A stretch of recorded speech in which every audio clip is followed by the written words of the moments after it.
Kabar Persib terkini HD.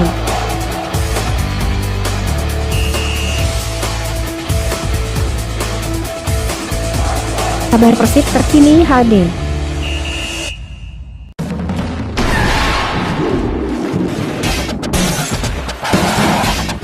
Mantan pemain Persela Lamongan asal Prancis, Loris Arnaud akhirnya buka suara terkait dirinya yang saat ini tengah didekati oleh Persebaya Surabaya. Mendengar kabar ini, pemain yang juga pernah memperkuat Paris Saint-Germain (PSG) itu mengungkapkan pernyataan yang cukup mengejutkan.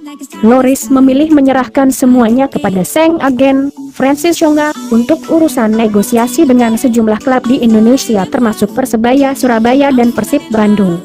Kalau dia, Yonga, bilang begitu, mungkin saja benar. Saya akan membiarkannya bekerja dan ketika dia dapat tawaran buat saya maka akan memberitahu saya dan berdiskusi, kata Loris, Minggu, 30 Desember 2018. Loris Arnaud memilih untuk pulang kampung ke Paris, Prancis, untuk mengisi waktu liburan kompetisi. Pemain 31 tahun ini menyerahkan sepenuhnya ke sang agen perihal negosiasi kontrak dengan klub baru. Loris Arnaud memutuskan berpisah dengan Persela Lamongan. Banyak klub Liga 1 yang menginginkan tanda tangannya untuk kompetisi Liga 1 musim depan. Bahkan persaingan untuk mendapatkan pemain berkepala pelontos ini tidak mudah. Hal ini dikarenakan ada satu klub promosi yang ikut meramaikan persaingan mendapatkan Loris Arnaud. Klub itu adalah Kalteng Putra yang tampak sangat agresif untuk mendatangkan sejumlah pemain berkualitas.